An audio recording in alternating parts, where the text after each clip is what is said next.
ഞാൻ 10th തൊട്ടിട്ട് കഞ്ചാവ് ഞാൻ ഒരുപാട് യൂസ് ചെയ്തിട്ടുണ്ട്.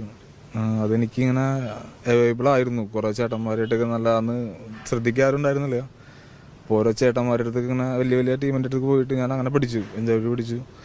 പിന്നെ ഇപ്പോൾ കുറച്ച് അത് ഇടയ്ക്ക് സ്റ്റോപ്പ് ചെയ്യും, ഇടയ്ക്ക് പിന്നെ ഇത് കിട്ടാൻ വേണ്ടിയിട്ട് നമ്മൾ ഒരുപാട് ക്രൈമുകളും കാര്യങ്ങളും ചെയ്തിട്ടുണ്ട്, കേസുകളൊക്കെ ഉണ്ട്.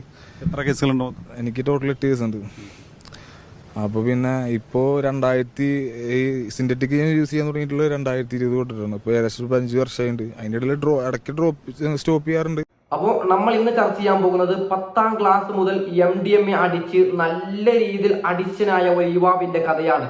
ഈ കഥ മുഴുവനായിട്ടും ഞാനിവിടെ വെക്കുകയാണ്. ഇതിൽ നിന്ന് നമുക്ക് എന്തൊക്കെയോ ന്യൂസ്, അതായത് എവിടെ നിന്ന് MDMA കിട്ടുന്നു, MDMA കൊണ്ട് എന്താണ് ഉദ്ദേശം, എല്ലാം യുവാവ് പറയും. നമുക്ക് അതിലൊക്കെ കടക്കാം. ഓക്കെ, പൂർണ്ണമായിട്ട് എനിക്ക് നിർത്താൻ പറ്റിയിട്ടില്ല.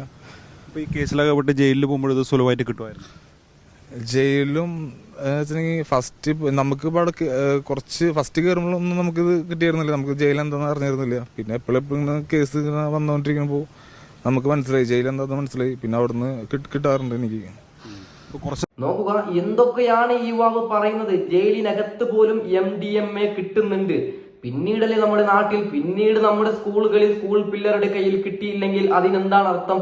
ജയിലിൽ പോലും കിട്ടുന്നുണ്ടാ. ബാക്കിയും കൂടി കേട്ട് നോക്കാം. ഓക്കെ, ഇപ്പോ 10th +1 +2 തൊട്ടുള്ള പിള്ളേരാണ് ഇത് യൂസ് ചെയ്യുന്നുള്ളത്. പിന്നെ എനിക്ക് പറയാനുള്ളത്, രക്ഷിതാക്കളുടെ പറയാനുള്ളത്, എനിക്ക് കുറെ ഗേൾസ് ഉണ്ട്, ഈ ചെറിയ പിള്ളേരാ 10th +1 ഒക്കെ പഠിക്കുന്ന കുറെ ഗേൾസ് ഉണ്ട്. ഇവർക്ക് ഈ അഫെയർ, ഇവർക്ക് ഈ റൊമാൻസ്, ഈ ഭയങ്കര എന്താ പറയാ, അഫെയറും കാര്യങ്ങളും റൊമാൻറ്റിക്കും കാര്യങ്ങളൊക്കെ കൂടാൻ ഇവരുടെ ഈ പയ്യന്മാർ, അതായത് ഇവരുടെ അഫെയറിലുള്ള ബോയ്സ്, എൻ്റെ അറിവിലുണ്ടായിട്ടുള്ള കാര്യങ്ങളാണ്.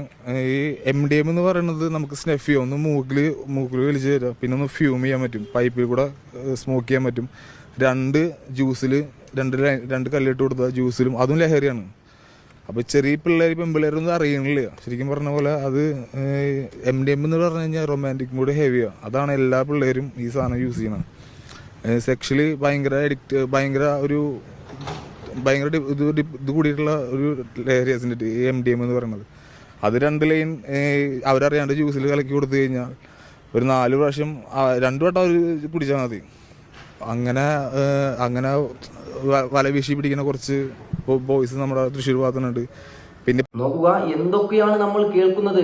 MDMAയുടെ 2 കല്ല് ജ്യൂസിൽ കലർത്തി പെൺകുട്ടികൾക്ക് കൊടുത്താൽ, അതായത് സെക്ഷൽ മൂഡ് കൂടുതലായി ഉണ്ടാക്കാൻ പറ്റും എന്ന് തീർച്ചയായിട്ടും ഈ കലക്കി കൊടുക്കുന്നവർക്കറിയാം.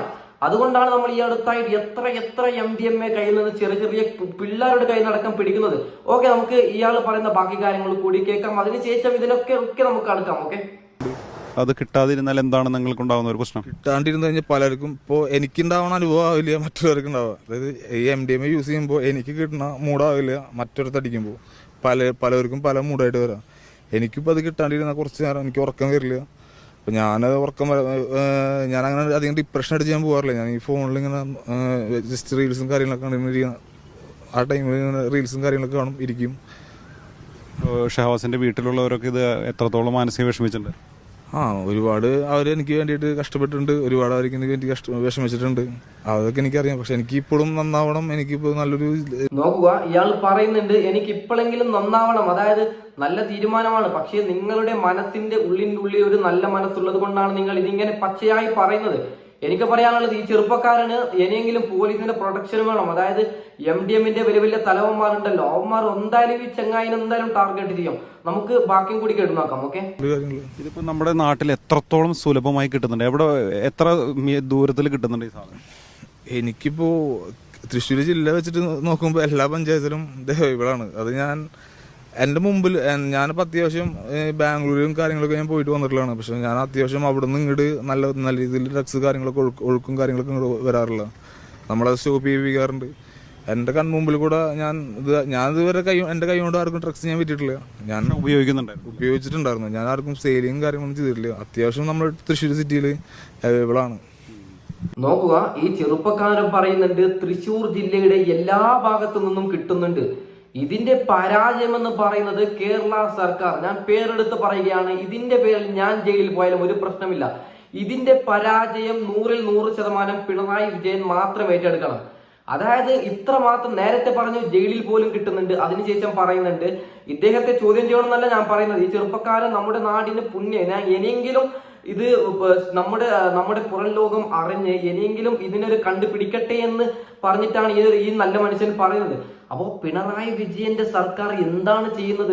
നല്ല രീതിയിലൊന്ന് അന്വേഷിച്ചാൽ തീരാവുന്ന പ്രശ്നമല്ലേ ഉള്ളത്. ബാക്കിയും കൂടി നമുക്ക് കേട്ടു നോക്കാം ഇദ്ദേഹം പറയുന്നത്. ഈ സ്ത്രീകളും ഉൾപ്പെടെ, അതായത് പെൺകുട്ടികളല്ല, സ്ത്രീകളും പുരുഷന്മാരും എല്ലാവരും ഉപയോഗിക്കുന്നത്. ഒട്ടുമിക്ക സ്ത്രീകളും എന്റെ അറിവില് അനവധി ഉണ്ട് ഇവിടെ. അത് ഞാൻ പേരും അവരുടെ ഒരു ബയോഡാറ്റയും തന്നു കഴിഞ്ഞാൽ പറഞ്ഞു കഴിഞ്ഞാൽ അതൊരു മോശമല്ലേ.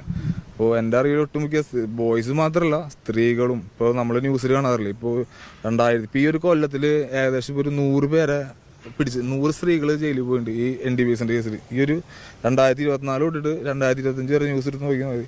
ഏകദേശം ഒരു 100 സ്ത്രീകളുടെ അടുത്ത്, അതും 19, 21, 22 വയസ്സായിട്ടുള്ള പിള്ളേരാണ് പോയിട്ടുള്ളത്. അപ്പോൾ ഏകദേശം ഇവിടെ അപ്പോൾ എനിക്ക് പറയാനുള്ളത്, ഇനി വരുന്ന ചെറുപ്പക്കാർ നിങ്ങൾ ഇതിൽ നിന്ന് അഡിഷൻ ആയിട്ടുണ്ടെങ്കിൽ എങ്ങനെയെങ്കിലും, അതായത് നിങ്ങൾ തന്നെ ഒരു ഗ്രൂപ്പ് എന്തെങ്കിലും ഉണ്ടാക്കി ഇതിൽ നിന്ന് എങ്ങനെയെങ്കിലും മോചനം നേടാൻ ശ്രമിക്കുക. നോക്കുക, നമുക്കൊക്കെ അറിയാം MDMA ഉദാഹരണത്തിന് 1 മാസം തുടർച്ചയായി MDMA അടിക്കുന്ന ചങ്ങായിക്ക് 2 ദിവസം തുടർച്ചയായി കിട്ടാതെ വരുമ്പോഴാണ് നമ്മൾ കഴിഞ്ഞ അഫ്വാന്റെ കേസിലൊക്കെ കണ്ടല്ലേ വീട്ടുകാരെ അടിച്ചു കൊല്ലുക. അത്രത്തിൽ അതുപോലത്തെ ഒരു മൈൻഡിലേക്ക് എത്തുന്നത്. പിന്നീട് പെൺകുട്ടികൾ എങ്ങനെ ഇതിൽ അഡിഷനായി എന്ന് പറയുന്നതിന് ഉത്തരം ഇദ്ദേഹം തന്നെ പറഞ്ഞിട്ടുണ്ട്. അതായത് സെക്സ്വൽ മൂഡ് നല്ല രീതിയിൽ വർക്കാവുന്ന MDMA വലിച്ചാല കഴിക്കാൻ എനിക്ക് ആ പരിപാടി അറിയില്ല, അതുകൊണ്ടാണ് ഞാൻ ഇങ്ങനെ പറയുന്നത്. വലിക്കുന്ന അറിയില്ല. അങ്ങനെ ചെയ്താൽ സെക്സ്വൽ നല്ല രീതിയിൽ പ്രൊമോട്ട് കിട്ടുമെന്ന് കരുതിയിട്ടാണ് പെൺകുട്ടികൾ ഇതിൽ കൂടുതലായി അഡിഷൻ ആവുന്നതെന്നാണ് എനിക്ക് തോന്നുന്നത്. അപ്പോൾ എനിക്ക് പറയാനുള്ളത് കേരള ഗവൺമെന്റ് പിണറായി വിജയനാണ്. നിങ്ങളാണ് അധികാരത്തിലുള്ളത്. നിങ്ങളെ ഞങ്ങൾ വോട്ട് ചെയ്ത് വിജയിപ്പിച്ചത് ഞങ്ങളെ സംരക്ഷിക്കാനാണ്. നിങ്ങൾ നല്ല രീതിയിൽ ഇതിനെ അന്വേഷിക്കണം എന്ന് പറഞ്ഞുകൊണ്ട് ഞാൻ ഈ വീഡിയോ വൈൻഡപ്പ് ചെയ്യുകയാണ്. Okay, by.